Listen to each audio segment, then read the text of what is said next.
Estou aqui com o Dr. Eduardo e o Dr. Diego. É a estreia do podcast da Fitocanábica. A ideia é estar fazendo um capítulo por mês. Então, desde já agradecer. São médicos que estão com a gente aí há uma jornada. Então, já atenderam muitos pacientes com a gente. Ótimos médicos, sempre atendem os pacientes de maneira muito humana. Feedbacks dos pacientes maravilhosos, assim. É uma taxa de satisfação altíssima. E aí, tô aqui para conversar com eles sobre tratamento com cannabis medicinal. Primeira pergunta, eu queria saber aí, dar boas-vindas também. Obrigado por terem topado participar. Aí, doutor Diego, o que te levou a trabalhar com cannabis medicinal? Você trabalha com isso há muito tempo? Perfeito, obrigado pela oportunidade de poder estar aqui conversando com vocês, né? É uma honra poder participar da Fito aí desde o início, né?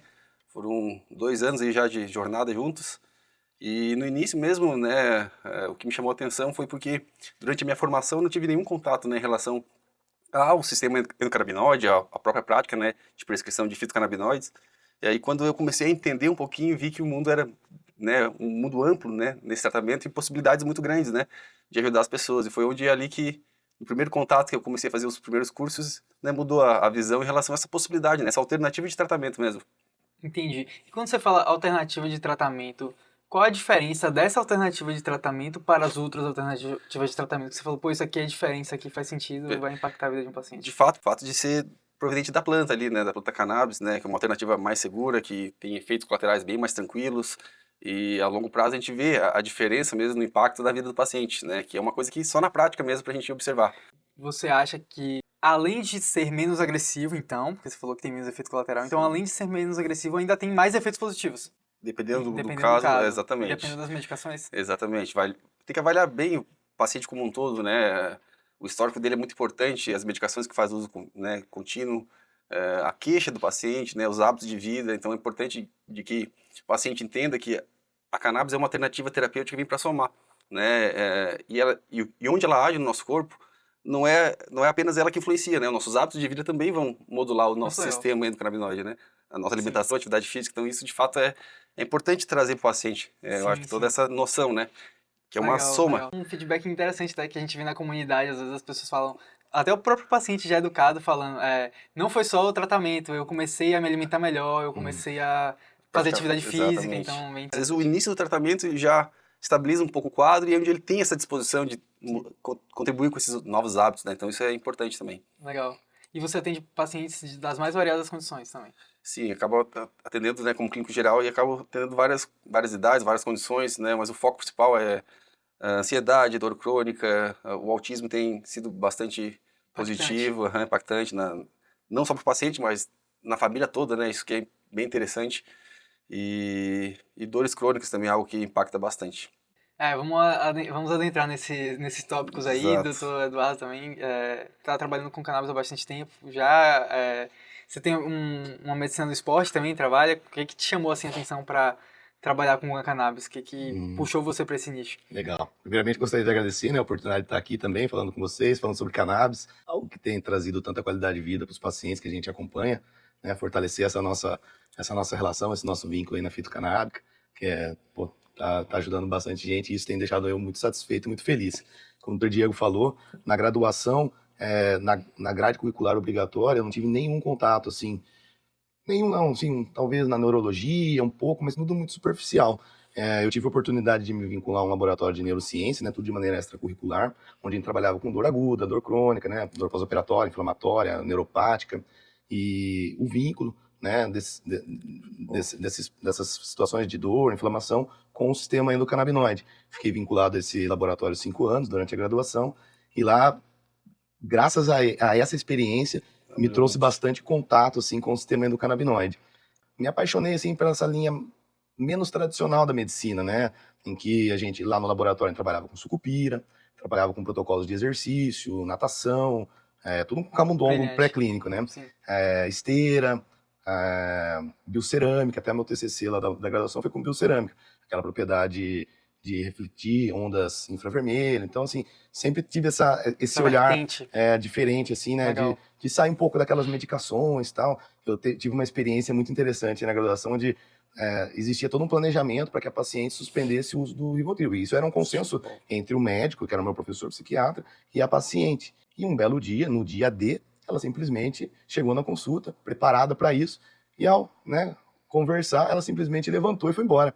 Né? Então, assim, isso me chamou muita atenção, como as medicações, de uma certa maneira, levam a algum nível de dependência, né? Ou, né, não sei exatamente se é só o contexto físico, emocional, ou até o contexto social, Entendi. Essa paciente, ela foi embora porque, assim, ela não queria porque ela não queria parar de usar parar o de usar Rivotril, né? Rivotril. Ela, por algum momento ali, ela se sentiu meio incomodada ali com essa, de ter que enfrentar de fato essa situação, que já era um plano, mas Sim. O que é de ruim a pessoa ficar tomando Rivotril? está relacionado à má qualidade de sono, por mais que ele tenha um efeito de indução, adormecer. de adormecer, né, vamos dizer, um hipnótico, mas ao mesmo tempo, o que eu mais escuto dos pacientes, eu tomei, dormi 10 horas, mas eu acordei cansado, né, então... Uma ressaca, né, que eles Exato. falam que tem uma Leva uma uso dos diminuição. benzodiazepínicos, né, é uma medicação que a longo prazo, né, até demência, né, tem questionado exatamente. né, do uso, e é uma medicação que causa dependência, né.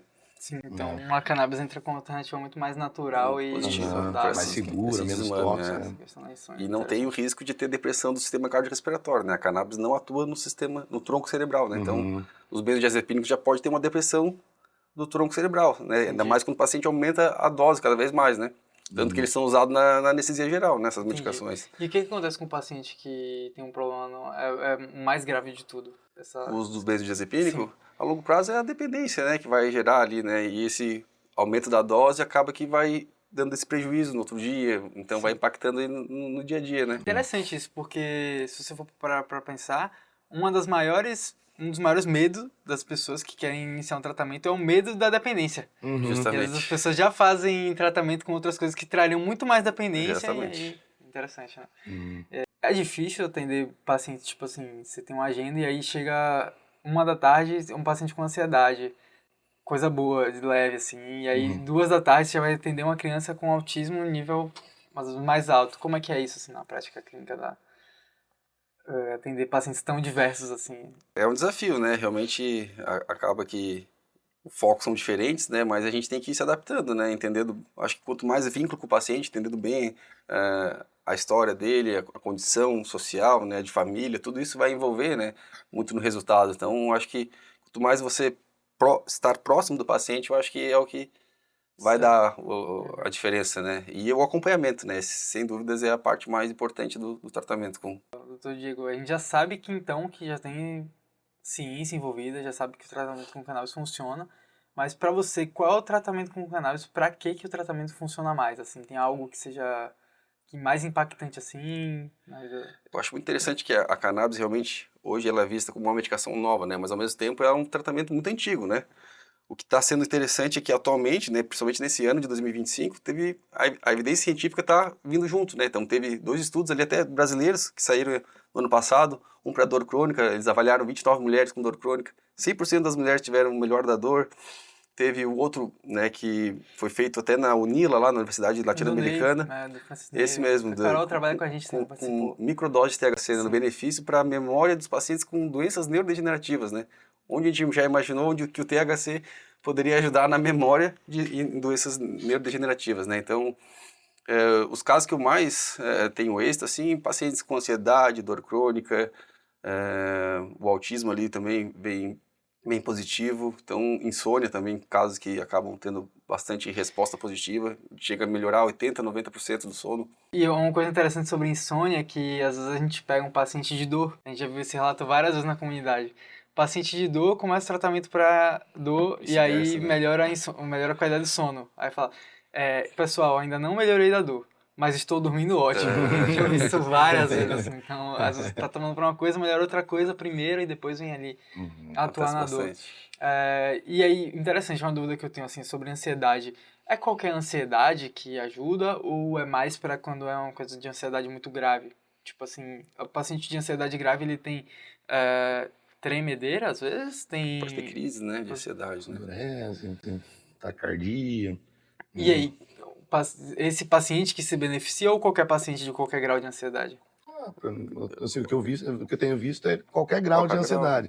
Claro, os mais graves, né, aqueles que têm uma incapacidade maior no seu dia a dia, você acaba tendo um pouco mais de evidência, assim, de mudança, impacto, né? Isso, essa seria a palavra, de impacto, né? Como se transforma. Aquele que é leve, ele tem pouca coisa para melhorar, né? Então, mas mesmo assim, para a qualidade de vida em si, né? Mesmo para pessoas que não têm patologia, a gente pode utilizar, né? O canabigerol, recovery muscular, né? Então, a própria propriedade anti-inflamatória do canabidiol, né? Ele, né, mesmo para pessoas, como a gente falou, né, que não tem nenhuma comorbidade, assim, tem tido boas respostas, né? O pessoal os pacientes têm gostado, sim, né, de utilizá-lo. Interessante. Na fito a gente repara um padrão, assim, um certo padrão, que normalmente os pacientes que mais se beneficiam quando é o tratamento para ansiedade, que mais gosta, é quando é um caso bem grave, assim, de ansiedade. Uhum. Às vezes o pessoal que tem pouca ansiedade, uma coisa Um caso assim, mais leve, mais né? tranquila, não Às vezes eles fala, percebem quando eles param de tomar a medicação. A sim, diferença é quando Sim, interrompeu o uso. sim. Putz, Não tava nem, sim, sim. poxa, tava mais exatamente. tranquilo. Às vezes o companheiro, a companheira fala, poxa, estava melhor, volta a tomar, volta a tomar as tuas gotinhas lá.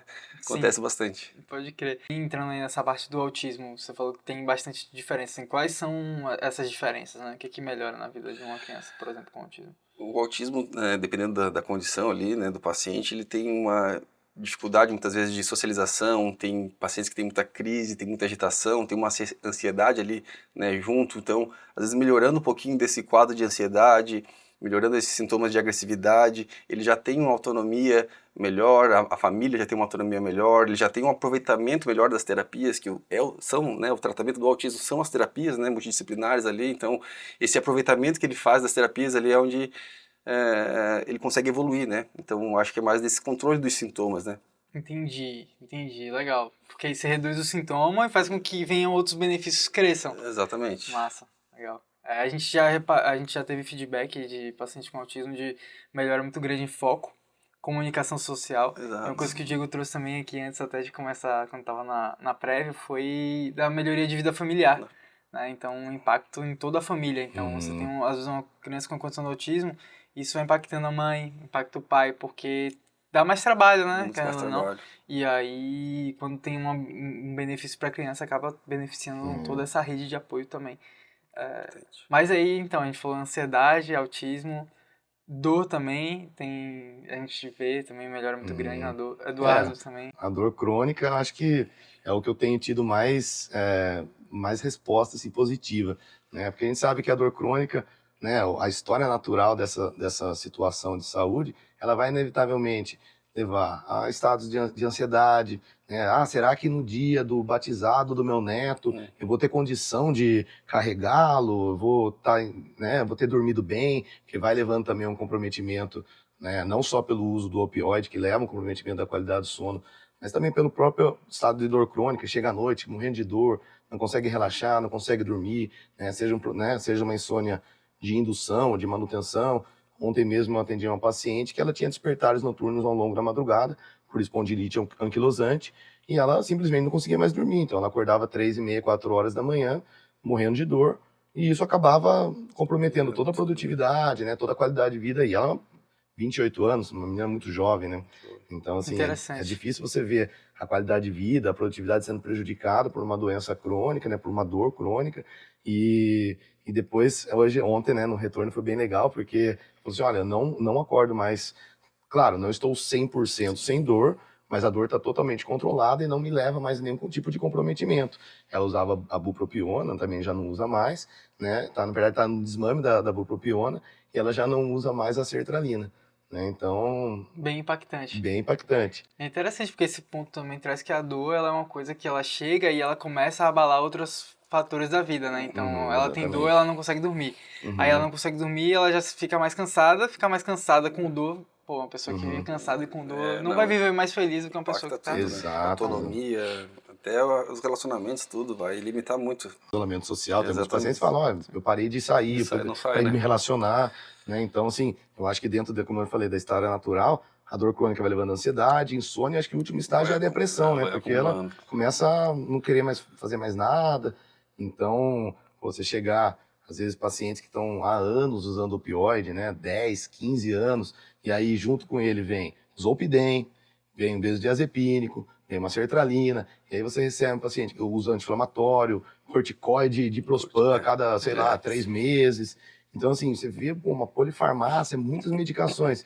E aí você vê que o paciente hoje não usa mais nenhuma medicação, não usa o opioide. Claro, para que a gente chegue nesse estágio, demanda, né? A gente vai ter que lapidar o tratamento, nem sempre a gente acerta de primeira, tem que ajustar a dose, às vezes tem que tirar um produto, incluir outro, mas assim, né, a longo prazo, a gente consegue resultados bem interessantes, né? Tem uma paciente lá do Paraná que ela faz tratamento com goma, ela usa 3 gomas por dia, mas ela dorme bem, não tem dor crônica, né? Não tem mais dor, então ela falou assim, ó, Edu, fazia anos que eu não ficava um dia sem opioide, fazia anos que eu não ficava um dia sem usar um Zolpidem para indução do sono, e hoje eu consigo dormir, ser feliz, me relacionar, né, com as pessoas, ter minha vida normal, sem usar medicações, né, só o canal, né. Devolver autonomia, né, para o paciente, isso é importante. Interessante. E, assim, quando a gente fala, pô, ela mudou, porque às vezes isso não, às vezes para as pessoas é normal, tem, assim, a maioria das pessoas que tomam opioides, essas pessoas não estão enxergando um problema. Elas não estão enxergando, tipo, tô tomando um remédio pra eu ficar bem. Às vezes, se orgulha de ter uma caixa ali da farmácia dividida com 10 comprimidos em cada slot ali. E aí, como é que é isso pro paciente? O problema da farmácia também é a tolerância, né, que o paciente vai criando. Então, cada vez ele tem que aumentando a dose, e daí toma corticóide, toma um anti-inflamatório, vai sempre opioide, vai alternando, sempre precisando mais. Então, isso vai gerando mais chance de ter efeitos colaterais também, né. Aumenta a dependência, aumenta efeitos colaterais. E os efeitos colaterais dessas medicações, elas são sentidas a longo prazo ou logo no curto prazo já tem também efeitos colaterais? Eu acho que depende muito da medicação, né? Algumas mais a longo prazo, com o aumento da dose, né? Então depende muito ali dos opioides, impacta bastante até a gastrointestinal, né? Constipação, vários outros efeitos ali que são... Interessante. A gente recebe bastante feedback de pacientes, às vezes, quando é autismo, risperidona. A gente já viu muitos pacientes reclamando de risperidona. Embora às vezes seja indicados por médicos também, a gente não vai queimar o filme de outros medicamentos, porque... A medicação alopática ela é importante também, né? São pilares que estão ali à nossa disposição. A cannabis é um que está ali para somar, né? Em muitos casos até são usados juntos, né? Então, a ideia não é excluir nada, né? É uma opção que vem para somar, conciliar, exatamente. A gente cuida com medicações que têm possíveis interações medicamentosas, né? Anticoagulantes, né? Então, principalmente. Mas na grande maioria Mas também pode você tomar a cannabis e tomar outros medicamentos. Sim, exatamente. De forma a somar, tem que conciliar e ver a questão de interação. Alguns casos até tem um êxito bem positivo, né? Ela toma ali uma medicação, um antidepressivo, enfim, e usa junto, não a ideia não é retirar tudo de uma vez só, né? E ir acompanhando, e vendo a evolução. Porque às vezes a gente já aconteceu de paciente chega pra gente e fala, eu vou iniciar o tratamento de cannabis que eu quero parar de tomar remédio. Aí o médico não fala pra parar de tomar, mas aí chega na casa do paciente e ele corta tudo, fala, vou tomar cannabis só. Então, alguns dá certo, mas... de uma maneira geral é gente chorando no dia seguinte lá no acompanhamento, o pessoal reclamando dos farmacêuticos. Galera também, que foi horrível a situação. Suspendeu 10 medicamentos de um dia só sem acompanhamento médico. Não, e às vezes uma só já pode ser suficiente, né, para gerar efeitos colaterais, né? Tem medicação que exige desmame, né, quando a gente vai retirar. Então, não precisa nem ser as 10, né, mas eles realmente fazem isso, e a gente às vezes até orienta. Mas existe tanta expectativa, né, em relação a deixar de usar uma certa medicação, ou de iniciar o tratamento com a cannabis, que eles se empolgam e fazem por conta. Né? Sim, interessante. E, bom, a gente vê relato bastante para fibromialgia também, isso você falou, né, da dor com polifarmácia e múltiplos sintomas, tem muito quadro de fibromialgia que a gente atende. E justamente isso que o Eduardo trouxe, né? Diminuindo e às vezes cortando medicamentos, então é uma diferença muito grande, assim. Dos pacientes que a gente trata, eu vejo um impacto bem relevante e uma frequência grande nos pacientes de fibromialgia. E vocês atendem bastante gente também. Bastante. É uma procura bem crescente aí, né, nos últimos anos. E o impacto é bem positivo, assim, na fibromialgia. Os pacientes, né, claro que muitos não melhoram 100%, mas é aquela coisa, né, melhorando um pouquinho ali já devolve autonomia, devolve autonomia para o paciente, melhora a qualidade de vida, enfim. Existe um componente psicossomático também, né, da fibromialgia, né, então do estresse, da ansiedade. Então o próprio canabidiol, né, com seu potente efeito ansiolítico, também vai trazer um pouco da melhora da saúde mental, que vai favorecer, de repente, a redução de crises, né. Tinha crise a cada, sei lá, toda semana tinha 3 dias de muita dor. Aí você começa a espaçar as crises, elas Já se dá tornam um- menos intensas. Isso já é uma vitória, né? vitória, né? Não se sabe direito, mas o que que causa as pessoas ficarem nesse estado? Qual é o fato gerador, assim? Imagino que seja meio amplo, mas tem alguma coisa que gera, pô... Fibromialgia, tu diz? Eu acho que é Fibromialgia multifatorial, né? A causa, né? Não é concordo. bem esclarecida ainda. Acho que é vários quesitos emocionais também. Provavelmente tem Muita... muito peso, né? E tem cura fibromialgia? Eu acredito que só o tratamento mesmo. Só tratamento. Cura, Mas depois que você passou um tratamento, um paciente com fibromialgia passa um período do tratamento, tá bem. Será que depois ela consegue desmamar até da própria cannabis e ficar bem sem fibromialgia, digamos assim? Aí é uma questão muito interessante, né? Dependendo da condição que o paciente vai tratar, existe a possibilidade de fazer o desmame e ver a evolução, né? A fibromialgia como uma condição já, né, Crônica. multifatorial, né? Acho que é o acompanhamento, né? Às vezes a gente faz um desmame, depois vê a evolução, depois pode retornar. Então, o tratamento com a cannabis, ele é dinâmico, né? Por isso que o acompanhamento é, de fato, a parte mais importante. Tem que ter um mutualismo ali entre o médico e o paciente, né? Eu acho que essa é onde vai ter o êxito. Principalmente quando a gente vê que não começa com a mesma dose, né? Você começa com a dose e tem que adequar a dose. Tem Então, que ir o paciente ajustando. tem que ter um pouquinho de paciência Tem que ter também. paciência e persistência. E, Essa nossa, isso é muito interessante, porque eu acho que faz as pessoas mais abandonarem o tratamento é a falta de paciência com ajuste de os dose. ajustes. Porque para o paciente ele tá tomando remédio. E eu tô tomando remédio, eu vou tomar um comprimido. E aí muda para um negócio que você vai começar com 4 gotas e aí vai aumentando uma gota a cada, sei lá, 3 dias. E aí como é que é? Fica difícil, né, pra pessoa ter esse lance de adaptação e realmente essa parte de acompanhamento ganha uma relevância, né? Algum caso assim de fibromialgia? Você falou da moça, né, que parou de tomar sertralina. A de fibro teve bastante casos positivos, onde os pacientes conseguiram diminuir medicações para dormir, principalmente, diminuir os analgésicos, anti-inflamatórios, vários casos positivos já. Interessante. Da fibromialgia tem até um caso curioso que eu recebi um e-mail do Medscape, né, aquele de atualização médica, e se eu não trabalhasse com a cannabis, talvez eu nem fosse abrir esse e-mail, mas eu vi lá, medicação de primeira linha para fibromialgia. Bom, vamos ver se vai falar da cannabis, né? E aí, quando eu abri, ele falava do ciclobenzaprina, que é um relaxante muscular. Eles aprovaram, né? Então, assim, eu até trago isso para os pacientes. Olha, você já usou? Não, nunca usei. E é engraçado que eles usam pregabalina, usam o opioide, né? E assim, pelo menos esse e-mail eu recebi no início do ano passado. Então já é algo que está estabelecido, mas os pacientes tratam com várias medicações alopáticas e às vezes nem conhecem a ciclobenzaprina. Então eu trago, olha, a medicação é um relaxante muscular, de ação central, dá muita sonolência, mas se você não conhece, né, quiser associar em algum momento e tal, né, eu trago também, né, assim como a gente traz as questões do estilo de vida, também como o Dr. Diego falou, né, do esporte, da alimentação, do manejo do estresse, né, da qualidade do sono, né, então, assim, a gente tenta também, às vezes, fazer algumas pinceladas em relação à medicação alopática, para mostrar realmente que a gente não tem somar, né? esse preconceito, né? Na verdade, a gente quer que o nosso objetivo é a melhora da qualidade de vida do paciente, né? Então, se a gente tem, né, uma ferramenta que a gente pode trazer para somar, né, e potencializar o tratamento, somente numa fase em que o paciente está sofrendo demais, né, não está conseguindo controlar, é sempre aquela coisa, expectativa com o início de uma medicação, comecei pregabalina hoje, vamos ver se vou ficar bem.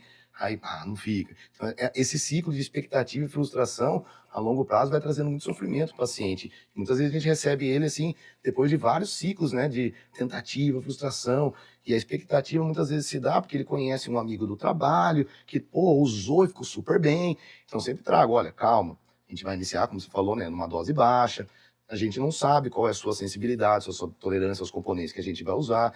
Vamos iniciar uma dose baixa, vamos ver se isso vai trazer algum resultado. Tenha paciência, vamos, a cada 5 ou 7 dias a gente vai fazer um ajuste de dose. Tem toda a equipe, vai mandando feedback. Isso que é importante. Até o dia que você começou a usar, recebi o óleo hoje, vou mandar. Porque às vezes ele manda uma mensagem para mim com 15 dias de tratamento, não sei se ele está no primeiro, no quinto, no oitavo, no primeiro mês. Você acostuma direito também. Exato. Então você fala, essa adesão também de tomar, não esquecer de tomar, né? Isso é importante. Eu tenho dificuldade com rotina, cara. Pra mim, tipo... De lembrar de tomar, né? Sim, Às vezes no dia a dia... Pra tomar creatina, eu esqueço de tomar creatina. E aí... Mas saiu no meu mapa astral, que era... Muito legal, muito legal. A gente teve um caso muito relevante, assim, que foi de uma paciente do Dr. Diego. E aí esse caso foi de endometriose. Foi um paciente que tinha cirurgia marcada e ela iniciou o tratamento com a cannabis e Ela fez Legal. teve um resultado tão né? bom que ela não Legal. fez mais a cirurgia. Melhorou, impactou bastante, né, a qualidade de vida. Ela sofria bastante de dores direto, assim, e ela relatou uma melhora bem significativa, que até, né, interrompeu ali, Pô, que não bacana. precisou fazer a cirurgia e ela ficou bem. Cara, o marido Legal. dessa O marido ele também paciente, trata paciente, né? ele tá muito feliz. Ele mandou Imagino. textos no grupo assim, cara, muito obrigado. Isso é Legal. muito gratificante, né, velho? Imagina, uma cirurgia, pô. Uma cirurgia é um procedimento Nossa. invasivo, né? Então, Poxa. É mesmo, A qualidade de bacana. vida dela, né, porque estava impactando até o marido, né, então isso que foi, acho que eles, né, teve essa visão mesmo positiva por esse convívio com ela ali direto, né, ela Sim. sofrendo com dor e tal. sim, interessante. Isso. E porque que tá, a gente atende paciente, mas às vezes a gente também atende o parceiro do paciente, O que pode familiar. ser um familiar, às vezes é um pai, às vezes é um filho. Então a gente também recebe muito feedback de, pô, iniciei o tratamento para minha mãe de Parkinson, aí ela tá bem melhor. Então, pô, é interessante demais, né? Tem uns casos de... Às vezes é a família toda, né, que já vai consultar. Sim, a família inteira Começa vai pelo filho, depois a mãe se interessa e assim vai. É verdade, é Acontece verdade. bastante. Sim, a gente tem paciente que é a família inteira se trata com cannabis. Ah, começa com um, Assídua, depois vem o né? outro. Sim. Eles vão observando Porque observa melhor e fala, pô, isso aqui é tão bom, tão observa na natural, prática. eu tô com ansiedade, eu vou tomar um ansiolítico, né? Aham. E bem relevante. Quando a gente fala, assim, de êxito, assim, você enxerga mais êxito no paciente que ele para o tratamento no final ou um paciente que vai levar o tratamento pra vida, assim, também? Depende muito da condição, né, que ele vai tratar, né. Eu acho que existem as duas possibilidades, né. Sim. Dependendo do quadro do paciente, onde ele, né, uma ansiedade leve, ele tá mais estável, tá tranquilo, eu acho que até dá pra fazer um desmame, desmame não, uma Porque retirada ali pra essa é uma dúvida que a gente observar. tem. Eu vou ter que usar essa medicação pra sempre? E aí a gente fala, pô, não sei se você vai ter que usar pra sempre, mas a depender pode ser que tenha que usar um tempo. Eu acho que vai muito da condição mesmo ser tratado, né, um Parkinson, um Alzheimer, um autismo, assim, aí até que São condições crônicas que vai crônicas ser que vai para ser, ao longo da pode ser vida. um contínuo, né? Agora, uma ansiedade, né? Depende da condição ali, às vezes pode fazer o desmame, né? A retirada ali. Não que necessita de um desmame, né? Mas a retirada do tratamento dá para observar, né? Como ele evolui. Com relação a efeitos colaterais, o que vocês enxergam? Porque também é uma dúvida que os pacientes trazem muito, abre aspas, né? Vou ficar chapado é a pergunta mais padrão, né? Como se o pior efeito do mundo fosse se o paciente fosse ficar chapado. Mas como é que é isso, assim? Que efeitos colaterais tem? Como lidar com isso para o paciente? Normalmente eles são leves, né? Uma dor de cabeça, né? Um pouco de tontura, né? Tive algumas situações dessas. Gastrointestinal, pode Gasto ser. intestinal, tem uma paciente com 79 anos que ela manejou isso sozinha. Depois de 5 dias ela mandou Já mensagem, acostumou, olha, né? eu tive um Passou. pouco de alteração na consistência das fezes, não foi nada assim de ficar 5, 6 vezes no banheiro, né, por dia, mas foi uma coisa que me chamou a atenção, né? Teve um pouco de urgência em algumas situações, né, para ir ao banheiro, mas depois de 3, 4 dias, isso aí foi passando e eu fiquei bem e tal, então realmente, geralmente assim, não, ou no início ou num reajuste de dose, né? Interessante esse lance do efeito gastro. A gente já viu o paciente achando bom também, né? Se tem constipação, às vezes Sim, às vezes pode tá ser positivo. E a dor de cabeça que a gente vê como mais chato. Muito paciente reclama de fato, assim. Pô, comecei, Sonolência tô com uma também, dor de às vezes, no cabeça. início, ele Isso. sente no início. O segredo é começar com uma dose bem baixa, né? Eu acho que esse ali é o que evita um pouco, né? E Então, vai acompanhando. é interessante isso, porque do mesmo modo que quando a gente começa com uma dose bem baixa, tem essa perspectiva de uma maior segurança com relação ao efeito colateral, tem a perspectiva de demorar mais de fazer efeitos De positivos. ajustar, E aí o paciente que é agoniado, ele fica, Essa porra. a conversa com o paciente tem que ser bem clara, né? E tem que deixar bem claro que tem um pouquinho de paciência e persistência nesse início. São poucos dias que é só para observar, pelo menos os primeiros dias, ver se não vai ter nenhum efeito colateral, né? E aí a gente vai aumentar a dose, né? Mas são os primeiros dias apenas, né?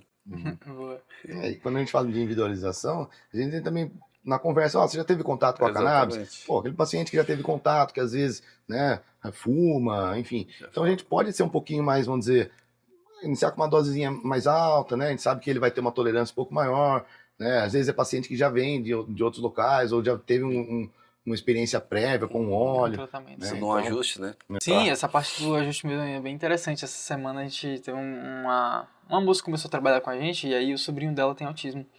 E aí, olha só, o psiquiatra falou pro sobrinho dela que o tratamento ia ser R$ 1.000 por semana. Então, tipo, porque ele tava com uma expectativa de uma dose alta e com um produto de farmácia que ele trabalhava que era R$ 1.500 um frasco. Então, também impactante, né? É importante. Porque esse custo, às vezes, é uma coisa que torna o tratamento meio inacessível para o paciente, né? Sim, A sim. questão do custo também é uma coisa que... Quando a gente, por exemplo, atletas que são submetidos a doping, né, a gente tem, vamos trabalhar com CBD isolado. Pô, então tem que comprar na farmácia, custa R$ 700, 10 ml, um mais concentrado. Mas o cara às vezes até recebe um salário bom, mas ele fala, bom, prefiro usar meu anti-inflamatório, fazer minha sessão de fisioterapia, Difícil manter, né? porque provavelmente para ele, que vive com dor, né, de treino, de exercícios, né, sempre num nível ali tendo entre qualidade de vida e saúde e lesão, né, então ele, pô, às vezes vai precisar de altas doses, é um cara grande, pesado, né, bastante músculo, então... Até porque é interessante, né, se você falar dessa perspectiva do CBD isolado, né? Porque tem tipos de CBD, né? Tem o isolado, tem o broad spectrum e tem o full spectrum, né? O isolado e o broad são sem THC. E aí o THC pega pra doping, então? Isso, THC. Na verdade, que em algum momento isso vai ser alterado, né? Porque, assim, nenhum atleta vai utilizar o THC antes do jogo, né? O THC tem efeito relaxante muscular, né? Exatamente antes do jogo, eu acho muito difícil que eles usem. Mas, por exemplo, ele acabou de... Vamos falar do futebol, que é onde eu trabalho. Ele fez um jogo começou às 9h30, terminou às 11h30, ele usou cafeína, usou pré-treino, né? Tem um nível de adrenalina muito alto. Então ele sai do jogo, ele sai do estresse do jogo. Então ele sai de lá meia-noite do estádio, e aí às vezes ele tem que estar no dia seguinte acordando cedo para iniciar uma nova sessão de treino, né? O nosso calendário é curto. Então, pô, se poder usar num pós-jogo, né, para ajudar na indução do sono, ajudar no relaxamento, né, potencializar o recovery muscular, então ele acordar mais disposto, né, ter uma noite melhor de recuperação, acho que faz toda a diferença. Então, não pode. Não pode. Eu acho que nos Estados Unidos tem algumas ligas que permitem, né? Isso, acho que a NBA é liberado. NBA permite CBD, permite THC também? Acho que THC também. Interessante, aí é uma perspectiva de vai ser proibido porque o atleta que faz tratamento com cannabis vira um super atleta ou seria um risco da droga, digamos assim, uma divergência, porque a gente tá em dois polos, né? Vou tirar, vou colocar como doping porque é proibido, e no outro vou tirar porque senão os caras vão virar super-humanos, né? Super-atletas. O que teve aquele lance do Phelps, né, na fase não competitiva, em que ele foi, né, teve foto dele divulgada, né, usando cannabis, e ficou aquele, né, dilema, o cara é uma figura, né, ele é um atleta que, né, como se diz, referência de saúde, então não pode ter fumaça, né, então assim, mas a gente não precisa usar cannabis só inalada, fumada, né, a gente pode usar ela de óleo, goma, cápsula, né, então tem várias formas que a gente pode... Tópica, né. Com menos efeitos colaterais, no caso, porque tipo, o que a pessoa estaria combatendo aí seria o efeito colateral da fumaça. E não um efeito do THC, exatamente, né? Seria apenas lidando com a questão da inalação, né? Da fumaça, que não é saudável, né? Exato. Calor, né? Interessante. Tem muitos atletas, né, que usam. Eu acho que tem o Kevin Durant, acho que já vi. No basquete tem. E tem vários, eu não lembro direito, não dá pra citar. No futebol, o exame de doping, ele não ele é quantitativo, né? Então, assim, até uma certa quantidade, 180 nanogramas por ml de urina é permitido. Se passar disso, então não é qualitativo. Tem, positivou, não tem, né? Tá tudo certo. Sim. Não, se tiver até uma certa quantidade, é permitido. Mas essa quantidade é baixa ou... Olha, qualquer coisa já chegaria perto ali da... Então, vocês vêem alguns estudos e existe uma dificuldade de você conseguir conciliar o consumo, né, com a excreção urinária. Então, assim, dosar, né? Pode usar 3 dias antes, pode usar 7 dias antes. Então, depende da intensidade, da dose, do metabolismo, da frequência do metabolismo, né, da gordura corporal. Interessante. Então, tem muitos fatores. Então, assim, na segurança para atletas que passam por doping, ou é canabidiol isolado, né, ou... Fica sem mesmo, né? Até que essa forma de de ver a cannabis no esporte seja alterada, né? Sim, sim. Tem um cara que é parceiro nosso, o Jimmy, não sei se você já ouviu falar do Jimmy Fardini, ele é médico do esporte também. E aí, uma vez eu tava vendo uma palestra dele falando que, tipo, cara, às vezes entra na fase de doping, tem que substituir o full spectrum pelo isolado. E só isso aí já é péssimo, assim, para os atletas, porque tem que aumentar tanto a dose num ponto de começar a ter efeito colateral antes de ter o mesmo benefício. Então, tipo, realmente nesse ponto aí o Full Spectrum levaria uma vantagem, assim, diante dos outros. E acho que o Full Spectrum não pegaria, então, né? Ou pegaria Olha, num doping. vamos dizer, se ele precisa, às vezes, Na de uma prática, dose tem que- alta, né? Tem que ver na prática. né? Até um CBD Full Spectrum poderia cair no... Um atleta com CBD Full Spectrum poderia cair no... Eu acredito que sim.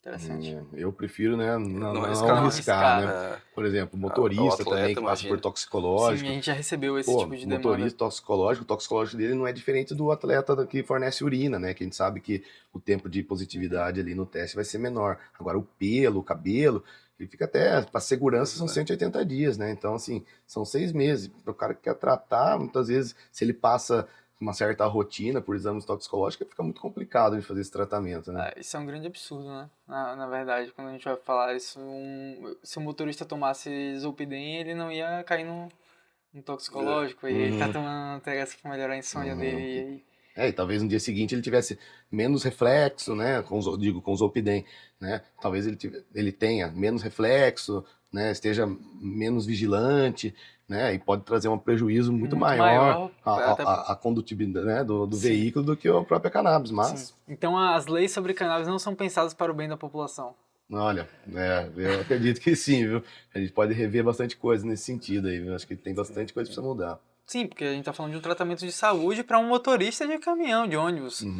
E poderia usar coisas que seriam muito piores ali, poderiam gerar risco, e não pode fazer um tratamento. E se a gente fala de motorista, né? Motorista de ônibus, eu também tenho experiência com medicina ocupacional, a gente sabe que a maioria deles fumam, né? Eu digo cigarro, tabaco, são hipertensos, são sedentários, cintura abdominal grande, né? Então, assim, pô... Um quadro de deterioração, saúde né? bem ruim, né? Então, assim, estresse. Bom, basta a gente sair daqui do Rio Tavares e ir até o Palhoça ali, a gente sabe que o estresse já, né, dentro do trânsito já é muito grande, né? Eu confesso que eu não sou uma pessoa que gosta muito de ficar muito parado em trânsito.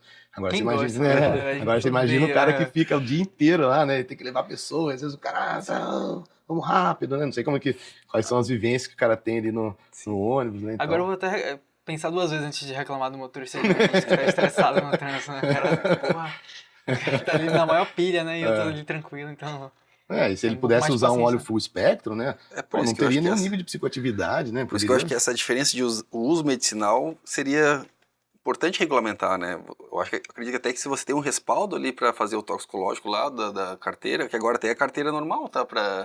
Tem que fazer toxicológico agora, né? A carteira de motorista. Normal. E também tem essa condição vai ter que fazer o toxicológico, né? Então, mas eu acredito que o paciente que é medicinal, com a receita médica, com, né, esse respaldo ali, médico, que é um uso medicinal, né? São doses controladas, né? Totalmente diferente do uso recreativo. Entendi. Então, acho que isso é a principal diferença ali, né? Que vai do risco de ter o prejuízo ou não, né? De um efeito psicoativo. Sim. E engraçado, eu tava fazendo conteúdo antes sobre isso. E o que é medicinal e o que é recreativo? Justamente o controle das doses, né? O controle das doses. Eu pensava que era a finalidade. Interessante. Também, a finalidade também, né? Mas a via de administração, né, o uso controlado de cada substância é um uso mais palpado, né? Do que você usar o uso fumado lá sem controle, sem saber a procedência, exatamente. Então. Entendi. E aí, o pessoal fala sobre isso também. Tem a questão do uso recreativo, que tem muita gente que olha para esse nome, né, como uma forma pejorativa, né? Sim. Né? Recreativo, né? E tem pessoas que preferem chamar de uso adulto também, né? É interessante também. Tem países que o uso recreativo, o uso adulto, é regulamentado, né? Então, existe evolução fora daqui, né? Então, existe... Sim, e também fica aquele questionamento de o uso adulto é para você se sentir bem, e se você se sente bem, não é medicinal? Tá aí o questionamento, tá aí a reflexão. E assim, até vamos colocar um pouco mais de pimenta aí, né? Então, pô, a cerveja, o álcool, exatamente, se normalizou, né? O uso adulto, né? O menor de 18 anos não pode usar, né? E assim, os prejuízos para a sociedade, para a família, né? Pô, profissionalmente, pessoalmente, para a sociedade em si, pô, é muito pior, né, do que uma Sim. cannabis, né? Uhum. Mesmo que ele queira usar de maneira recreativa, adulta, enfim, ele sabendo, né, fazer isso de uma maneira tranquila, eu acho que, pô, não vejo problema nenhum, né? Muito mais É, saudável do que o o consumo de álcool, álcool. o álcool comparado com a cannabis, realmente, né? Até pro motorista, se for comparar com o Não, motorista ali, Pelo amor de Deus. o risco não tem nem Você como, né? entraria num avião com um motorista embriagado? você é louco, imagina. Piloto embriagado. Nem no carro, né? Tem uma piada que um humorista fez ali, né? Que o cara tá, depois do jogo de futebol lá, a torcida do outro time, chega uma multidão, você prefere que a torcida do outro time esteja bêbada ou chapada, né? Sim, Tudo- sim. Essa ali eu Com achei muito boa, essa certeza. piada. Sim, eu queria ser arrebentado ou ia encontrar um pessoal tranquilo. É, O pessoal já tá ouvindo Bob Marley lá, né? exatamente. Não, tem um documentário também que eu acho que tem um policial que fala sobre a segurança no Rio.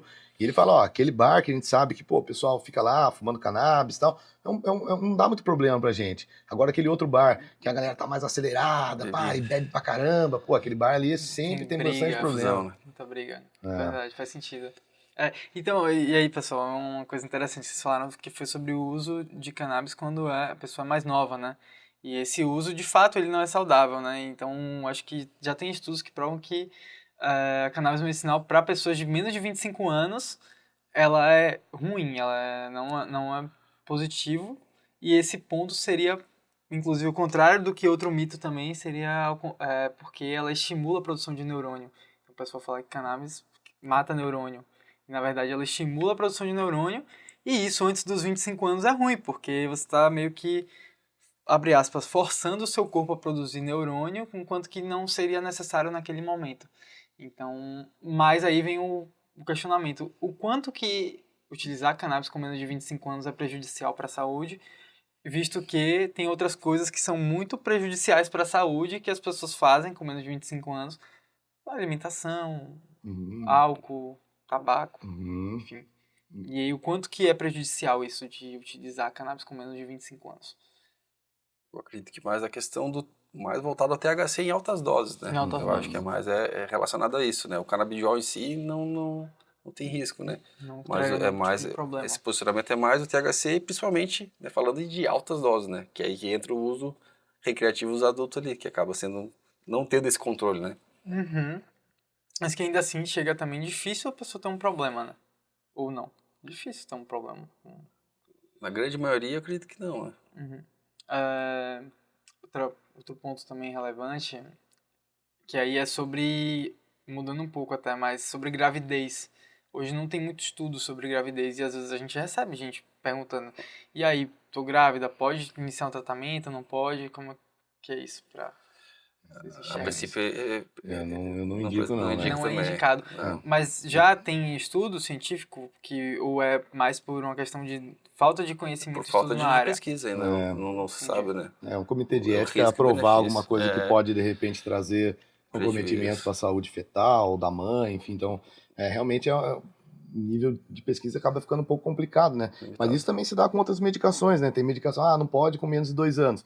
Mas, assim, se você usar naquela criança com menos de 2 anos, talvez não vá trazer problema. Mas não tem estudo, então a gente não indica, Sim, né? Então, interessante, porque a assim, gente já viu casos de bebês também. A mãe aham. perguntando se o filho dela poderia tomar CBD, um bebê. Uhum. Aí, não sei, assim, pode, não É, pode? eu particularmente Eu não prescrevo, né, mais velho.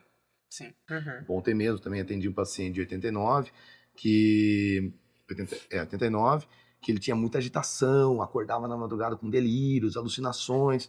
Ele tá usando CBD e tá, pô, a filha dele, que é quem conduz as consultas, olha, meu pai mudou muito, Muito feliz. né? Então, assim, e nem são doses tão altas, né?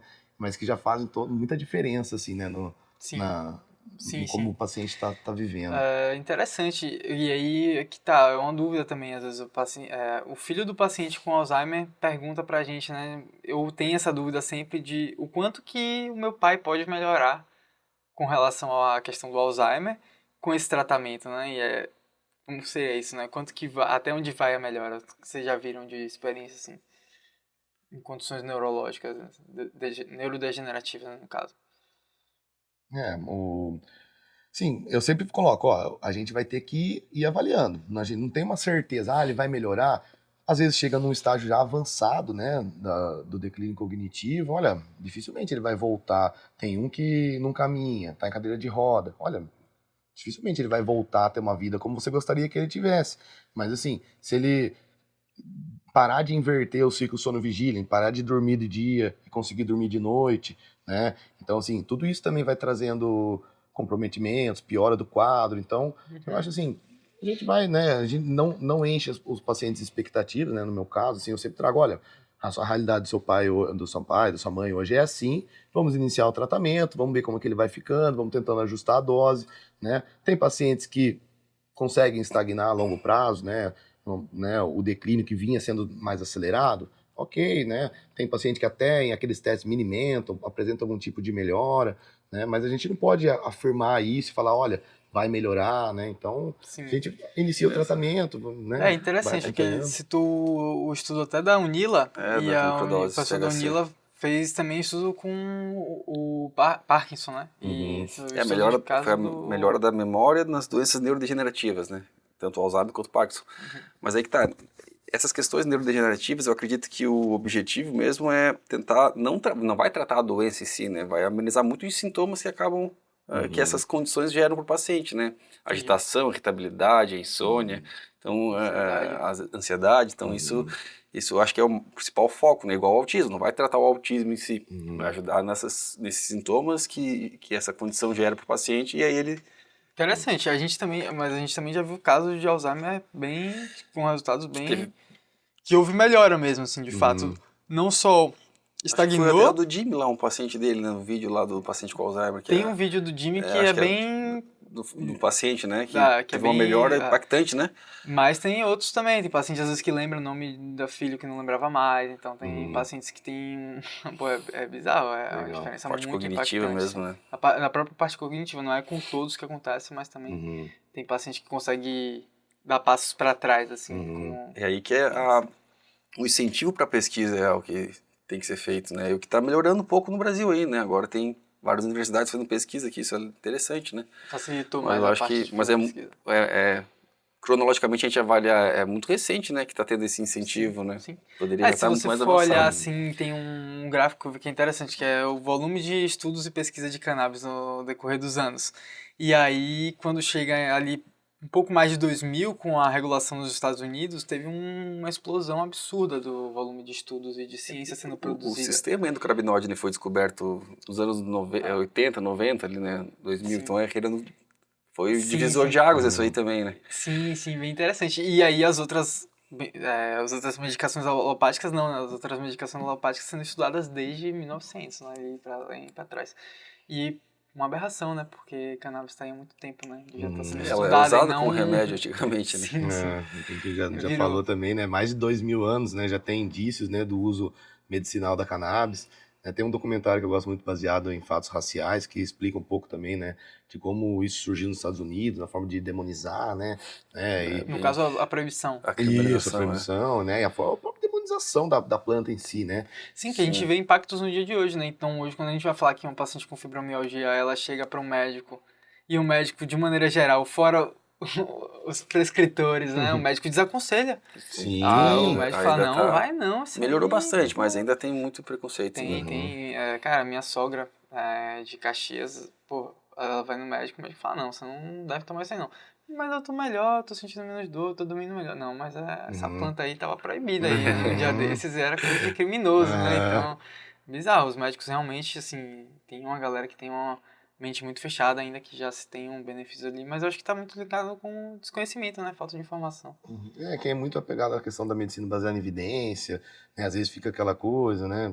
Ah, não, tem que ser a medicação alopática que já tá, né? Mas a gente também não sabe, os estudos nem sempre são tão, né, fiéis assim, né?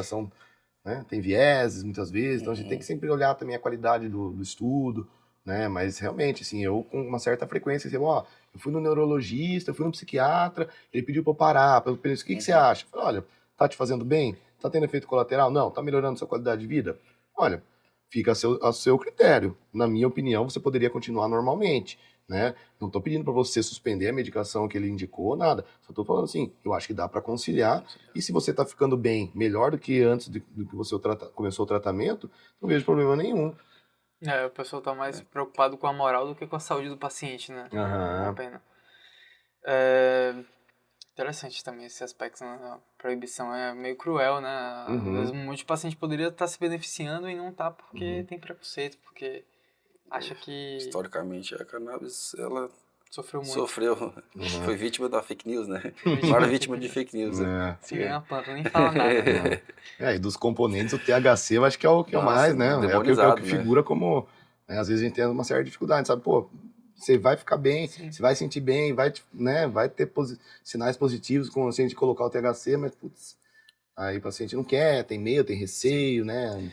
Sim, sim. E então, é interessante também porque quando a gente vai para cannabis é um fitoterápico, né? E aí tem essa questão do ajuste de dose, que a gente falou um tempão aqui, né? E o ajuste de dose é um desafio para a ciência, porque a ciência normalmente ela trabalha com doses meio que padronizadas, né? E aí quando vai para um tratamento que não tem doses padronizadas, fica muito mais difícil de comprovar a eficácia. Porque você vai dizer, essa pessoa funcionou com 15 miligramas, essa aqui funcionou com 30, então qual é a dose que da evidência, né? Do duplo cego randomizado lá. Assim, essa falta de Esse protocolo, né? Diagnóstico tem que ser isso na dose tal. Isso traz alguma insegurança para alguns pacientes, né? Mas, assim, se a gente começar a ir mais a fundo na cannabis, né? Terpenos, né? Assim, a genética, índica, sativa. Pô, às vezes se a gente pega um óleo full spectrum onde não se determina quais são os terpenos, se é, né, se é índica, às vezes a gente vai ter efeitos variados, né? A gente pega o mesmo óleo do mesmo, sei lá, de uma associação. Então, às vezes tem efeitos variados, Sim, realmente. sim. Um traz um pouquinho mais de agitação, Produto outro... padronizado, né? Então, Produto acho que padronizado. tem essa questão também, que a gente ainda vai ter que... Eu tive na Califórnia em 2014, 15, né, 40 dias lá. Pô, e isso me empolga muito, sabe? Saber que lá naquela época eles tinham já um mercado de cannabis mais aberto, né? Uma sociedade menos contaminada pelo preconceito. Então eu vejo que a gente ainda tem muita coisa para evoluir, para crescer, né? Os resultados, acho que é o que mais me move, assim, né? A qualidade de vida, os feedbacks que os pacientes passam, hoje é o que mais me move, né? E saber que de fato a cannabis ainda vai, com certeza, ajudar muito mais gente ainda. Com certeza, hoje já tem 800 mil pacientes em tratamento no Brasil, né? Que legal. Esse número tá crescendo, Crescendo, embora muita gente ainda não tenha noção ainda desse universo, né? Legal. E é interessante, dá pra puxar uma perspectiva talvez de que o tratamento com essa planta, ela meio que olha ali pro paciente de uma maneira individual, enquanto que a indústria em si, ela tenta colocar todo mundo numa caixa e esse é o remédio, essa é a dose e vamos lá. E muitas vezes a gente enfrenta a mesma dificuldade. Quanto custa uma caixa com 30 comprimidos de Rivotril? Quanto custa Quanto custa? Eu não sei. Quanto custa? Boa pergunta, mas assim, teve uma época que me falaram que acho que era R$10, R$15. É muito barato. É muito barato. Muito Então, barato, assim, Rivotril. você convencer ele a sair dessa caixinha de R$15, e muitas vezes, né, o paciente também não tem a condição de estar comprando uma medicação, né, um óleo full spectrum, às vezes um óleo importado. E manter o tratamento Manter também, o né? tratamento, exatamente. Entendi. E é caro mesmo, né, o tratamento com cannabis? É mais Sim. caro do que... A gente está falando de uma planta que ela tem múltiplos benefícios para a saúde, né? A gente está falando de uma melhora. Primeiro, que já é uma coisa absurda, né? Você vai falar, ela ajuda na ansiedade, ajuda a criança, ajuda idoso, ajuda todas as idades. Várias doenças. Então... Chega a ser estranho, né? É estranho, né? E por que faz? Como é que é isso dentro do corpo? Como é que ela age dentro do corpo? Acho que essa influência que ela faz no sistema endocannabinoide, né? Que é O que é o sistema endocannabinoide? O sistema endocannabinoide é um mecanismo autorregulatório que nós temos, né? Foi descoberto ali no final dos anos 90, anos 2000. Justamente, o próprio nome dele é curioso, né? Sistema endocannabinoide. Ele foi justamente descoberto através do isolamento dos canabinoides da planta. Foi lá em 1960 pelo Rafael Mecholo. Tem até um documentário dele bem interessante, eu sempre passo para os pacientes. Eu nunca vi. O Cientista. No No YouTube tem, é bem legal. interessante assistir esse documentário. Conta a história dele lá, o porquê que ele foi levar a planta para o laboratório, porquê que ele foi isolar e pesquisar. E esse isolamento do CBD e do THC, né, permitiu que anos depois eles descobriram onde o THC age no cérebro. Viram que tem um receptor específico que o THC se liga. E tanto que eles classificaram esse receptor de receptor canabinoide, porque o THC era um canabinoide da planta. Né, isso foi em 1988. muito recente, né? Se Sim, for parar muito para ver, recente. muito recente. Porque antes estava proibido, né? Antes E- estava proibido estudo até, né? Tanto que ele foi clandestinamente lá pesquisar, né? Na época lá. Ele conseguiu até com uma polícia lá na época e tal. No documentário mostra bem certinho a história, bem interessante de assistir. Eu até mando para os pacientes esse documentário. E aí, quando eles descobriram esse receptor, em 88, né, a reflexão foi como que a gente vai ter um receptor específico para uma substância que é de uma planta exógena, né? E aí que, 4 anos depois, eles descobriram a anandamida, em 1992, que é uma substância que o nosso cérebro produz, que é parecida com o THC. E aí que chegou no endocannabinoide, né? Cannabinoide endógeno. Sim. Só que se aprofundando, eles viram que os receptores estão espalhados no corpo todo, né? É um sistema que tem no nosso corpo. Ou seja, é como se o nosso corpo produzisse a mesma substância que a Uma substância cannabis, semelhante, né? que age de mesma maneira. Ela potencializa, ela interage com esse Uhum. sistema, né? Os fitocannabinoides, eles conseguem potencializar, interagir com o sistema endocannabinoide. O que acontece? Cada pessoa tem o seu sistema endocannabinoide, a genética dela, os hábitos de vida, né? Vai definir o funcionamento ou não, né? O estresse que essa pessoa é exposta, né? No guia de prescrição ele fala uma coisa muito interessante. Tem um guia aqui brasileiro, ele diz que é essencial que o profissional da saúde oriente formas de equilibrar o sistema endocannabinoide. Ou seja, não é só a planta cannabis que potencializa o sistema endocannabinoide. Isso que eu acho que é uma coisa muito interessante de trazer para o paciente. Sim, inclusive que até o problema desse paciente pode ser uma Pode desregulação ser um do sistema desequilíbrio do endocannabinoide. sistema endocannabinoide. Esse paciente é o que tem mais benefício, então. Se ele está Com certeza. Eu até já vi que assim, a população hoje que tem mais crescido, né, o início do tratamento, é a população acima de 50, 55 anos. Justamente porque, como tudo no nosso corpo começa com o passar do tempo a Deteriorar. perder, claro, tem aquela pessoa que já tem a deficiência, né, desde cedo, né, ou desequilíbrio, mas é natural que com o passar do tempo, todo o nosso sistema orgânico, o músculo, tudo vai perdendo função. E o sistema endocannabinoide não é diferente, né? Então, por isso que a população acima de 50, 55 anos hoje tem se beneficiado muito, né? Você reativar esse sistema, né? Você reequilibrá-lo, trazer de novo, né, os seus efeitos positivos. Muito interessante, né? Porque aí você tem um passo de que a planta é boa para idosos, porque os idosos estão produzindo menos a mesma substância da planta de maneira endógena, ou seja, o próprio corpo produzindo. E aí entra como uma suplementação, uma visão Exato. que não é de medicamento, é uma visão de suplementação, né? Uhum. E existem hábitos também que podem prejudicar esse sistema também, né? Sedentarismo. Agrotóxicos, o uso de agrotóxico, É mesmo? álcool, excesso de álcool, né? O estresse crônico, seja ele físico ou mental, vai ter o desequilíbrio Do sistema do endocannabinoide. sistema Ou seja, a endocannabinoide. forma como a gente se alimenta pode Interferir ajudar ou também. pode atrapalhar também. Né? Exatamente. Exatamente. Legal, não sabia. A atividade física aumenta a nossa anandamida, né? O nosso canabinoide endógeno, isso também já... Eu acho que até tem uma pesquisa, eu acredito que não foi até concluída, mas a teoria era que os pacientes autistas têm uma deficiência na anandamida. É mesmo, Tem uma pesquisa que não foi concluída, né? Mas tem uma teoria que parece que tem essa relação do autismo, tem uma deficiência específica mesmo do anandamida. sistema endocannabinoide. Tá, mas aí então você está falando que se é anandamida, seria então o paciente com autismo ele se suplementa com THC, não só com CBD, porque...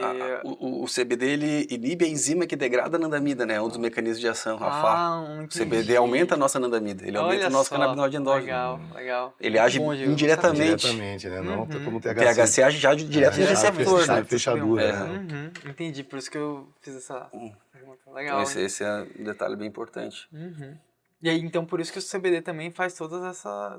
O CBD é bem importante também, com certeza. A planta inteira, na verdade, é importante. O segredo é a proporção ali para cada pessoa. Acho que esse é o detalhe que a gente tem que ir descobrindo, né? Uhum. E uma coisa interessante também que eu acho, mas aí tá meio longe ainda, né?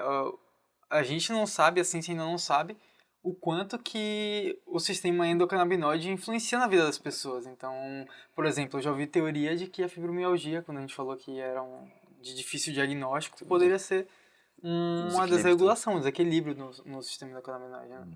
Então, não, tem bastante coisa ainda que vai ser vamos descoberta. descobrir, né? Tem uma área que eu acho que é muito interessante, que eu acho que é super pouco explorada, super pouco, é quando a gente fala sempre dos canabinoides de maneira... Até chama de full spectrum, mas a gente não está falando de genéticas. Quando a gente fala de genéticas de cannabis, a gente tem genéticas que são muito diferentes, né? A gente tem genéticas que tem um cheiro mais parecido com lavanda. Tem uma genética que tem um cheiro mais parecido com laranja. Será que tem uma diferença ali para o paciente no final das contas? Qual genética da planta especificamente que está sendo utilizada para o seu tratamento? Então, eu tenho uma paciente que ela gosta da Blue Dream. Que ela falou, olha, eu tenho crise de enxaqueca toda vez. Ela falou, olha, quando eu puder plantar, ter o cultivo domiciliar, é a variante, a strain que eu quero ter em casa. Porque ela me faz bem. Ela me faz bem. E aí, assim, cheiro, cor, né, aromas, paladares, são muito determinados pelos terpenos, né? Então a gente sabe que os terpenos também agora, tem efeito, né? Como a gente tinha falado. Então tem óleo full espectro, tem, por exemplo, tem uma goma de 10 miligramas, tem 10 tipos diferentes de goma, todas elas têm 10 miligramas de THC, mas tem efeitos muito variados pela genética, uma é índica, outra é híbrida, outra é sativa, cada uma delas vai ter, Jack Herer vai ter tal, limoneno, beta-merceno, então todo esse balanço diferente, né, gerado por strains e genéticas específicas, vão levar também a efeitos clínicos diferentes, né, relaxamento, calma, melhora do foco, da criatividade, comunicação. Então, assim, a gente está evoluindo num nível muito, muito interessante. Né? Claro que ainda tem, né, muita coisa por se descobrir. Né? Algumas pesquisas eles usam doses maiores, né, dos terpenos, e isso às vezes gera um questionamento. Mas o terpeno que vem na planta, uma dose bem menor. Né? Mas, assim, o que a gente vê na mistura de tudo, né, o THC mais 2 ou 3 tipos de terpeno vai levar, né, a um efeito diferente, né? Então é bem interessante. Sim, é muito interessante mesmo. Acho que é meio que puxa para um lado de que o que a gente conhece sobre cannabis medicinal é 1%, assim, é uma gota dentro de um oceano e já é suficiente para aplicar isso na medicina, né? Então é bem interessante. Já é suficiente para impactar muito a vida das pessoas, né? Exato. E aí, então, boa, muito legal isso. Anotar aqui. Não é só o CBD e THC. Exato. Esse é o detalhe importante. Só de fitocannabinoide aí, né? Que vamos dizer 3 classes principais, né? Os flavonoides, terpenos e fitocannabinoides. Só de fitocannabinoide a gente tem mais de 100 descritos, né? Então, THC, CBD, CBG, CBC, CBN, THCV. Então, assim, né? Então... muita substância. Muita substância. A planta é riquíssima. O THCV já está sendo estudado para a parte de emagrecimento, né? Metabolismo. Diz que melhora o perfil metabólico, aumenta a saciedade, diminui o apetite, né? Então, mas claro, né? Alguns pacientes chegam, né? Querem saber. Já comecei a usar em alguns pacientes que solicitaram, né? A gente explica, fala, olha, tá tudo ainda começando, mas se você quer tentar, tal, às vezes a gente tenta achar um que se encaixe dentro da questão econômica do paciente, né? Porque tem uns que são muito caros, ainda. Sim, o THCV é super caro, né? E aí, interessante, eu tenho uma pergunta aí, então, sobre a parte de proibição. Você acha que o pessoal já... Quem proibiu, né? Ele começou nos Estados Unidos, mas quando foi proibido, você acha que já se sabia, já se imaginava esse potencial medicinal e com base nisso veio a proibição, com um modo artifício de uma indústria farmacêutica cruel, ou seria mais um ponto social mesmo de criminalizar quem estava utilizando, ou os dois? Tudo, né? Envolveu tudo, questão social, econômica, política. Acho que teve muita coisa envolvida na época, né? Para eles terem feito essa decisão, né? Acho que não foi um ponto só, né? Sim. Isso foi sendo martelado ao longo de anos também, né? Conforme foram surgindo situações, foi sendo constantemente. Então acho que passa um pouquinho de tudo, né? Desde a farmácia, que tenta controlar, né? Até questão social.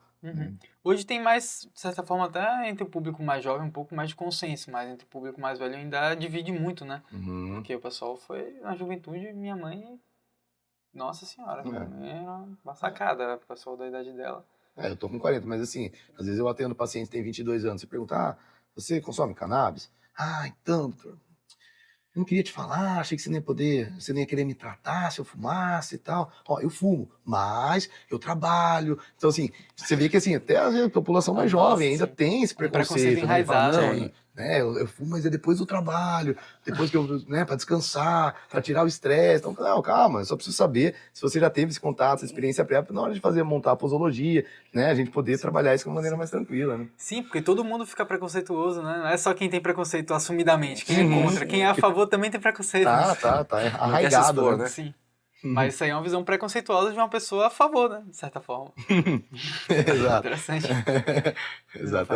Uma carioca que tem esclerose múltipla também é jovem, né? Tinha ali constantemente convivia com neuropatia, com dor, né? Então, ela também trabalha com o delta 8 THC, então tem tido resultado legal, né? A ansiedade também que é secundária, né? A própria doença. Então, Assim, para esclerose múltipla, o que sente uma pessoa que tem esclerose múltipla, assim?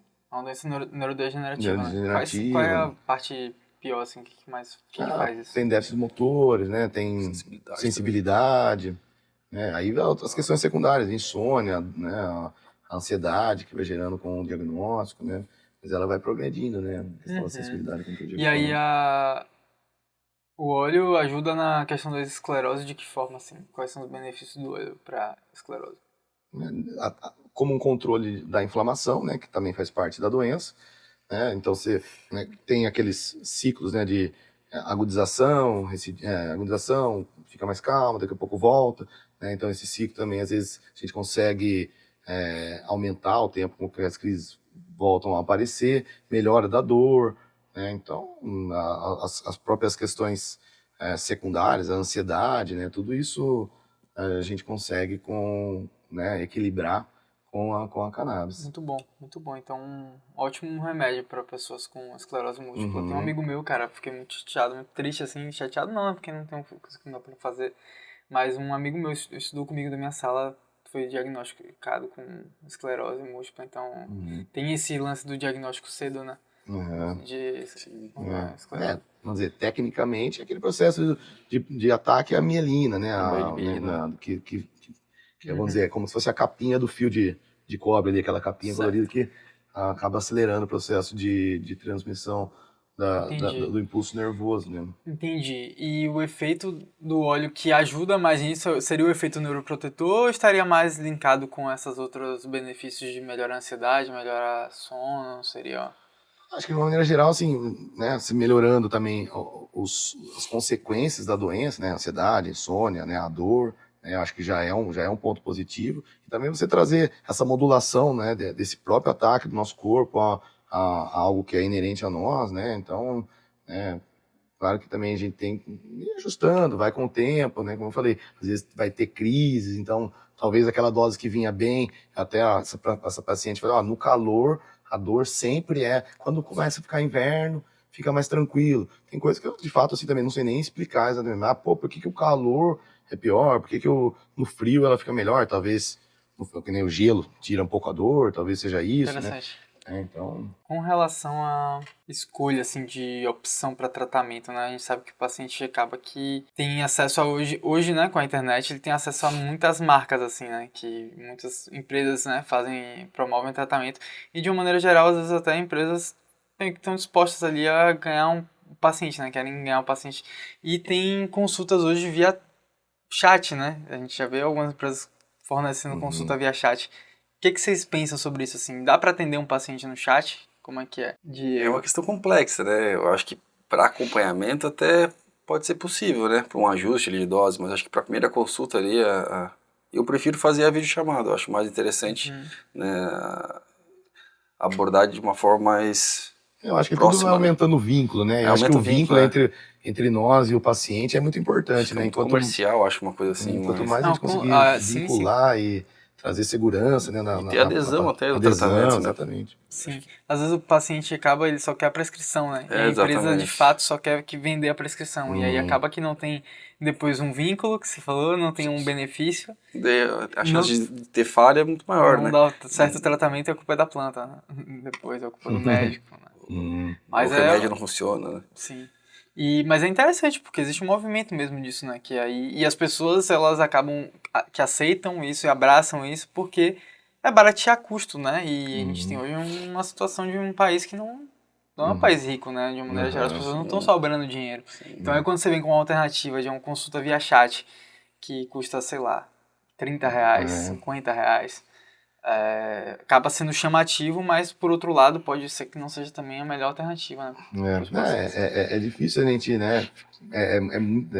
A gente pode pensar por esse lado também. Pô, e aquela pessoa que de repente tá não sei aonde, não consegue ir no médico, uma consulta com o médico Assim, eu nem falo, não precisa nem ser em lugares isolados. O próprio São Paulo tem consulta de R$ 1.000, né, para tratamento com cannabis. Sim. Então, assim, como que um paciente que às vezes não tem condição nem de, né, de pegar de ter um carro próprio, às vezes, vai comprar um produto que seja muito caro, né? Então, claro que o produto em si ele é caro, mas o fato de a consulta já baratear para ele traz essa impressão de, pô, agora pelo menos uma coisa a menos, né? Vamos dizer assim. Sim. Então, aí ele dedica E essa, inclusive, é uma das nossas propostas, né? Quando a gente fala assim do trabalho da Fito, é justamente estar trazendo algo que seja uma qualidade perto de uma consulta de R$ 1.000, mas com um preço mais perto da consulta ali do chat, que ninguém fala. Então, a ideia é realmente trazer um mecanismo que tenha acessibilidade, mas que também tenha qualidade envolvida, né? A gente se preocupar em entregar uma coisa que seja acessível. Falar, pô, você não precisa gastar R$ 1.000 pra ir num lugar que seja legal, pra falar com um médico competente.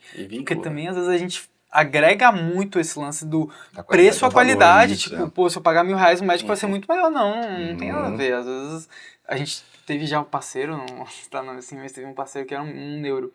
E ele cobrava R$ 600 na consulta. E as consultas dele tinham feedbacks bem piores. Bem piores do que com a gente, né? A galera que já é da família, digamos assim. Por quê? Porque era R$ 600, a pessoa ia com super expectativa e o médico não tava nem aí. Entendia rápido, como se fosse um... E você fazer escolhas que também se enquadrem dentro do contexto social do paciente, acho que faz toda, né, na questão da adesão. Tem médico que cobra 1.000 e quando vai prescrever, em vez de ele escolher o óleo que tem o mesmo componente, a mesma concentração, que custa dele, ele escolhe o de 900. Isso aí também já é mais um empecilho. Então, assim, tem paciente que até paga, mas no final da conta ele vai olhar e falar, putz, né? Sim, depois não mantém. Até porque você fala, pô, velho, eu até melhorei, mas R$ 900 não consegue ter adesão, não consegue manter. Sim, não consegue ter adesão. E a gente vê bastante isso, assim, tipo, o nosso setor de acolhimento ou de acompanhamento farmacêutico é meio que focado nesse lance de melhorar a qualidade do tratamento. Então, às vezes a gente vê as pessoas abandonam, param de responder e, pô, nem sempre era necessário parar, às vezes estava perto de ter um resultado, um sucesso. E também, atualmente, aí, mas é um fator geral, né, que é de mercantilização mesmo, assim, nem entrando em polêmicas, mas de uma coisa do capitalismo mesmo, que é de vendas, né? Então, preço focado ali, venda, e não tá preocupado com qualidade, né, e a saúde do paciente em si. O que eu penso assim também, né, tudo que começa a ir bem, tem gente que quer, né, vamos ganhar em cima disso, né? Então, tudo que começa a dar certo, né, assim como às vezes nasce um empreendimento no bairro e tal, nasce uma padaria que deu super certo. Daqui a pouco, daqui dos 100 metros, nasce outra padaria. E o cara fala, opa, deu certo. Daí ele acha que... né, então, assim, se começa alguma coisa que dá certo, todo mundo quer... e a gente que vive num país onde a dificuldade econômica, né, existe, é real. Né, prevalece... o cara olha, pô, tá todo mundo ganhando dinheiro com cannabis, pô, o negócio é caro, né? Enfim, e aí acaba tendo os oportunistas, né? E que, por um lado, é muito ruim, né? Porque esse oportunista ele não tá pensando na qualidade de vida do paciente, tá pensando no dinheiro que ele vai ganhar. E isso, às vezes, vai gerando, para aquele paciente que não teve sucesso, ou teve um monte de efeito colateral, e aí ele fala, putz, acessou um óleo de má qualidade, um produto de má qualidade, e isso vai gerando, putz, isso aqui não é para mim, isso aqui tá, não... E aí é o cara que vai falar mal, né? Vai falar mal, vai dissipar uma informação que muitas vezes poderia ser útil para ele e acaba tendo essa falha, né? Isso acontece bastante. Trazer informação de qualidade dos pacientes é fundamental, né? Então, trazer o conhecimento, né? É o que eu falo aos pacientes. Dentro dos 3 pilares da ética médica, tem não fazer o mal, fazer o bem e respeitar a autonomia do paciente. Mas como é que o paciente vai autonomia se ele não conhece nada da área, né? Então, assim, a informação é super importante, né? A educação, a conscientização, a informação de qualidade, né? Mas eu gostei muito desses 2 pilares. Não fazer o mal e fazer o bem. Não, maleficência, a sociedade podia parar aí, né? Não precisa de muita coisa, não. Não faça o mal e faça o bem. Então, acho que eu fico muito feliz, assim, né? De estar envolvido, né, nesse projeto que traz muita informação, né, trazendo informação de qualidade, experiências de vida de paciente. Prática, né? Experiências práticas, né? Relatos. Não, com certeza. Isso é bem legal. Eu até vou ler aqui algum relato aqui de paciente que já leu. Já que... Aqui, ó. Legal. Edu. Aqui vou ler relatos da comunidade, né, de pessoas que fazem parte, que fazem tratamento, né? Esse trabalho é bem diferenciado mesmo, né? Ter a comunidade ali, isso realmente é algo Sim, que então, ó, aproxima, né, os pacientes mesmo. Eles ficam bem a, acolhidos, né? sim, é interessante porque às vezes o paciente ele tem muita dúvida sobre o tratamento e ele chega na comunidade e tira a dúvida. E aí a gente vê que às vezes são dúvidas que provavelmente as pessoas do acolhimento já falaram pra ele, o médico já falou, mas ainda assim ficou a dúvida. E se ficou a dúvida, é uma dúvida relevante. Então vamos lá, vamos ter um espaço que a pessoa possa colocar ali suas questões, por mais que pra não seja interessante, mas, tipo, se é pra aquela dúvida, pra aquela pessoa E às vezes relevante. é a mesma dúvida do outro também, já tem uma Uhum. conexão Não, entre a os comunidade próprios é muito pacientes. legal. Aqui, ó, olha só. Doutor Edu é tudo de bom. Que uma dessas é uma paciente bem legal da gente, a Lute. E ela já falou várias vezes A assim, Lucimar, é. sempre. Hoje, aí outra pessoa falou assim, ó.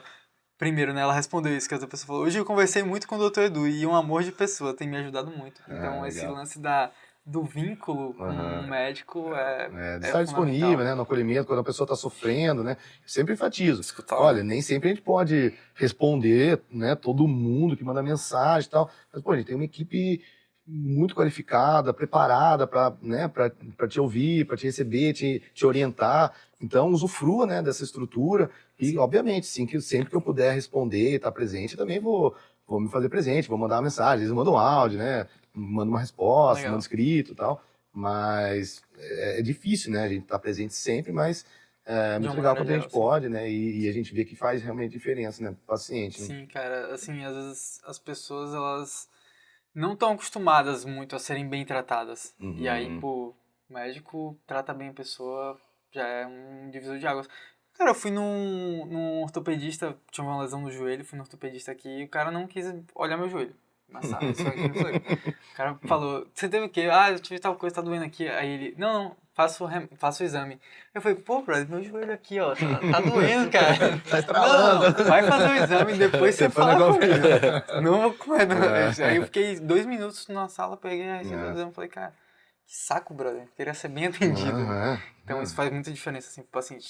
Pra mim, que nem ligo tanto, assim, queria resolver meu joelho. Uhum. Imagina pra uma pessoa que tá ali numa condição que não tem com quem conversar. E às Então, vezes é uma condição refratária, né? Que a pessoa vem sofrendo, vem tentando várias coisas. já falou com vários médicos. Exato. Então, nesse ponto, o médico de cannabis, ele acaba tendo essa responsabilidade de ainda atender bem, ainda ter uma escuta ali, Uhum. ser amoroso A com uma escuta é pessoa. importante, E aí chega esses relatos, né? Doutor Edu é um amor de pessoa, mas também tiveram vários pro Diego também, a gente que adora ele, famílias inteiras que Ah, que É legal. legal, assim. É massa. gratificante, né? Dá ânimo, né? Pra gente seguir, né? Uhum, Na exatamente. caminhada.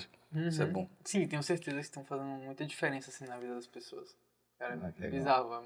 São relatos absurdos, assim. A gente acaba meio que entra ali no normal, mas não é normal, não. A gente falando, pô, tomava um monte de remédio há anos, melhorei meu filho, mãe de uma criança com autismo manda foto na comunidade, tratamento do filho, falando, A meu rotina filho da tá bem criança melhor, autista, né? tá... E Tá aí, conseguindo sair com o filho, né? sim, Ter uma... é muito impactante. A rotina, né, da família que tem uma criança autista em casa, Pode ser muito impactado. muita coisa, vai no fono, terapeuta, não sei o que lá, né, tem uma rotina muito extensa, É né, 24 horas, né? é uma dedicação realmente, Constante, 24 horas, constante, então você conseguir melhorar alguns pontos, assim, né, trazer, né, que a criança possa desenvolver com, né, mais facilidade, assim, pô, muda muito, né. Então é isso, pessoal. Muito obrigado aí, Dr. Diego, Dr. Edu, por estarem caminhando junto com a gente, assim, nessa proposta, né, de levar o tratamento com a cannabis de um lugar mais de qualidade, mas mantendo a humanização. Então, acho que vocês fazem isso muito bem. E os feedbacks dos pacientes sobre o trabalho de vocês é incrível. E vamos continuar nessa, que a gente está fazendo um trabalho incrível. Para as pessoas, a gente está seguindo os pilares da medicina. Não estamos fazendo mal e estamos fazendo bem. É boa, tá? boa. Já Ótimo, tem tamo dentro 90% do caminho andado. E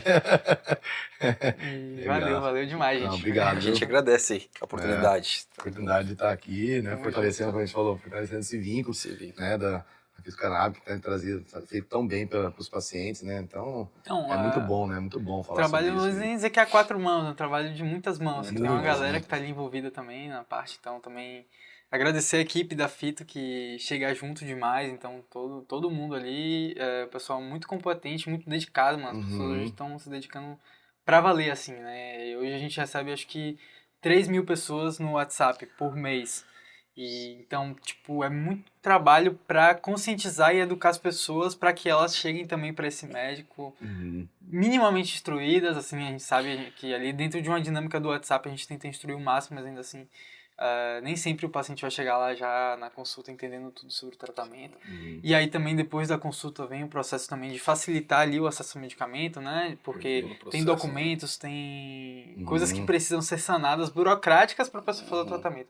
Então imagina, a gente está fazendo um trabalho meio que contra o que a lei quer, né? Porque, pô, podia ter um estoque aqui no Brasil e do estoque a gente mandar medicamento para casa das pessoas. E não tem estoque no Brasil, então só isso aí já gera, imagina, você quer fazer um tratamento, você tem que esperar 25 dias da medicação chegar na sua casa, então a gente está meio que ali nessa linha de frente tentando facilitar ao máximo uma coisa que não é feita para ser fácil. E é isso, e aí vocês estão nessas com a gente, então muito obrigado.